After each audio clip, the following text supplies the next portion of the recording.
حي على الفلاح.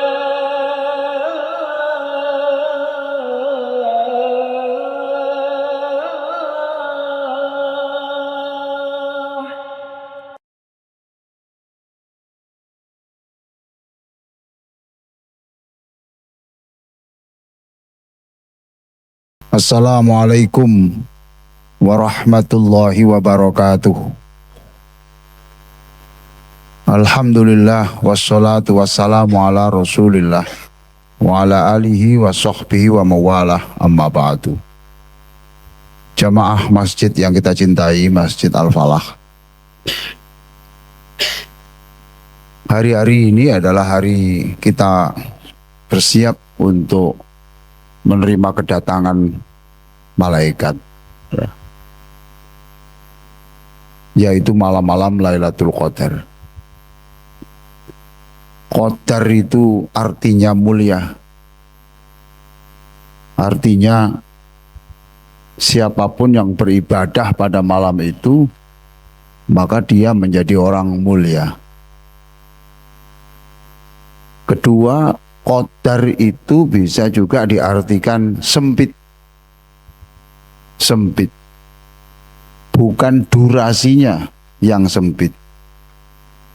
Tetapi dalam kitab-kitab itu dikatakan malaikat yang turun ke bumi itu lebih banyak dari jumlah butir-butir pasir di laut. Karena begitu banyaknya malaikat yang turun untuk mengucapkan selamat kepada kita semuanya, maka hampir, andaikan malaikat itu berbentuk fisik seperti kita, maka kita hampir tidak ada space, nggak ada tempat untuk berdiri, untuk berjalan. Nah, jangan kemudian berpikir bahwa malaikat itu hanya turun pada bulan Ramadan. Gitu. Kalau bapak-bapak duduk-duduk di pojok masjid berbicara tentang Allah, berbicara tentang Rasulullah, atau di sana ada orang belajar Al-Quran, di situ juga walaupun tidak Ramadan, malaikat itu jutaan yang diturunkan juga, dirahmati Allah semuanya. Bahkan ada malaikat di dalam kitab Riyadhus Shalihin, hadis Riyadhus Shalihin, yang di sini sering diajarkan oleh Syekh Muhammad Shalih Trem, itu dikatakan ada malaikat-malaikat yang diberi tugas khusus untuk patroli. Patroli.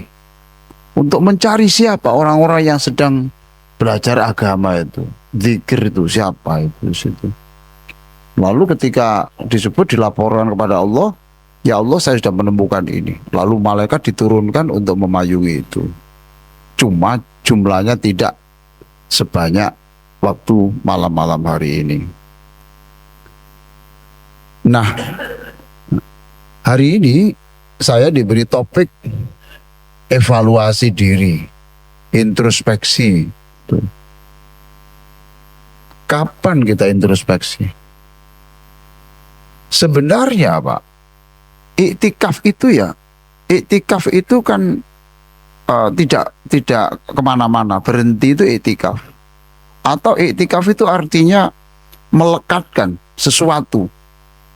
Jadi kalau Bapak sedang melakukan iktikaf, itu berarti Bapak melekatkan tubuh Bapak itu di masjid. Maka iktikaf itu hanya ada di masjid atau di musola, asalkan musola itu adalah tempat untuk sholat berjamaah publik. Musola pribadi tidak. Musola pribadi tidak. Maka kita sama dengan kita melekatkan diri kita ke masjid.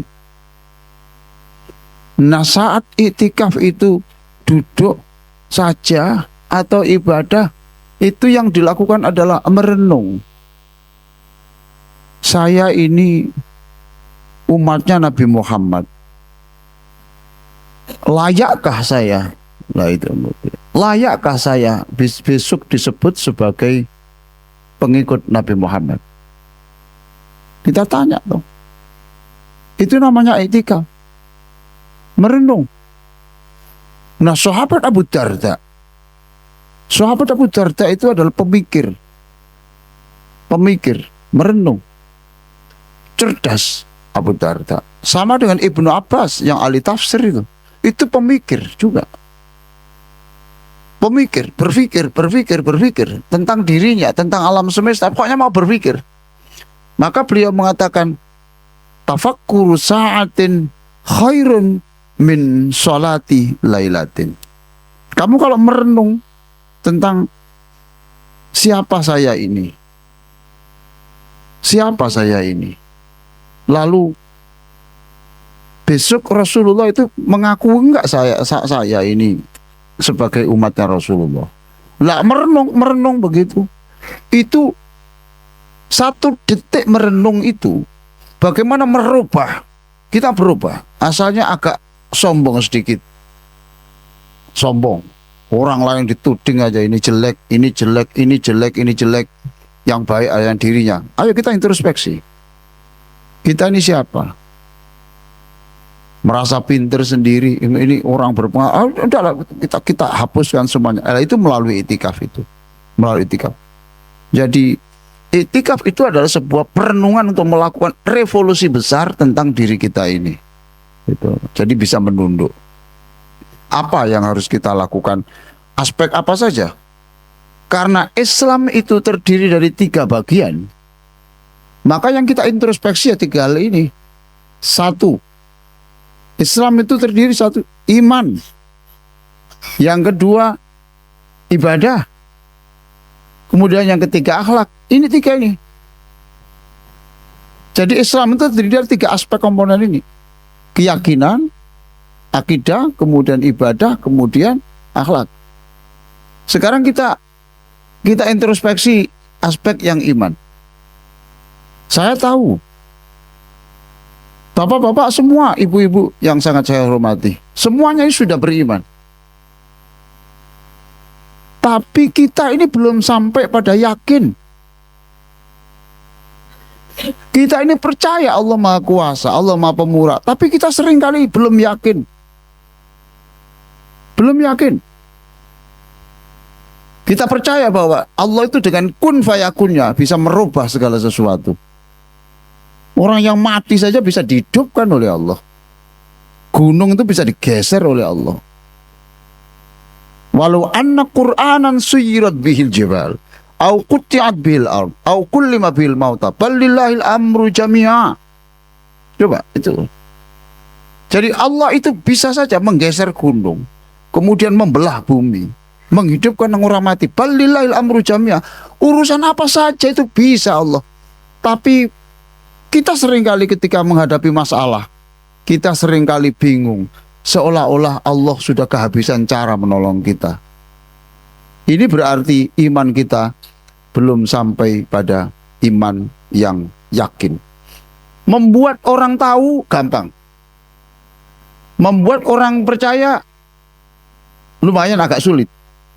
Tapi yang paling sulit itu adalah membuat orang itu yakin. Sekarang saya tanya, bapak-bapak semua, ibu-ibu, tolong dijawab yang keras ya. Yang jawabnya paling keras nanti saya beri hadiah. Biaya perjalanan untuk ke tempat pendaftaran umroh. Yang jawabnya paling keras itu berarti saya beri hadiah biaya perjalanan ke tempat pendaftaran umroh. Untuk umroh bayar sendiri.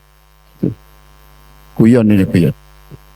Menurut Bapak, apakah semua takdir Allah itu baik? Ayo yang keras. Apakah semua takdir Allah itu baik? Baik. Berarti kalau kita diberi sakit, sakit itu adalah keinginan Allah, sedangkan sehat itu keinginan kita. Berarti Bapak kalau diberi sakit, jangan susah toh. Katanya programnya Allah itu lebih baik. Kita diberi sakit, senang apa susah? Yang keras. Senang. Wah, sudah Pak, ceramah ini saya akhiri. Berarti saya hadir di sini untuk merubah. Kalau Bapak merasa itu sedih, berarti Bapak menganggap bahwa pilihan kita itu lebih baik daripada pilihan Allah. Ini dasar ini, Pak. Dagang untung itu adalah keinginan kita. Rugi itu keputusan Allah, keinginan Allah. Jadi kalau Bapak dagang rugi, senang apa susah? Senang. Cukup Pak, saya ceramah di sini, Pak. Berarti saya sudah bisa merubah cara berpikir Bapak. Dan itulah cara untuk menyehatkan mental yang hari ini, Pak, hari ini itu 20% orang Indonesia itu kesehatannya tidak baik, kesehatan mentalnya. Dalam bahasa yang lain agak stres. Menjelang hari raya ini, Pak, 27%.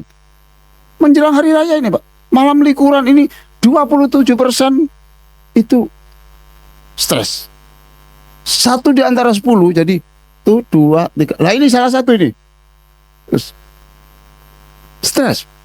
Tapi kita, Pak, kalau iman kita itu iman yang benar, Pak, sampai raditu billahi rabbah. Ya Allah, saya ridho, ikhlas, senang apapun keputusanmu. Ya Allah, kata Rasulullah, kalau kamu bisa membaca itu 3 kali dan sungguh-sungguh ikhlas ridho apapun keputusan Allah, hari itu Allah senang memandang wajahmu. Kalau kamu baca malam hari 3 kali, Allah sepanjang malam itu senang melihat wajahmu. Wassalamualaikum warahmatullahi wabarakatuh.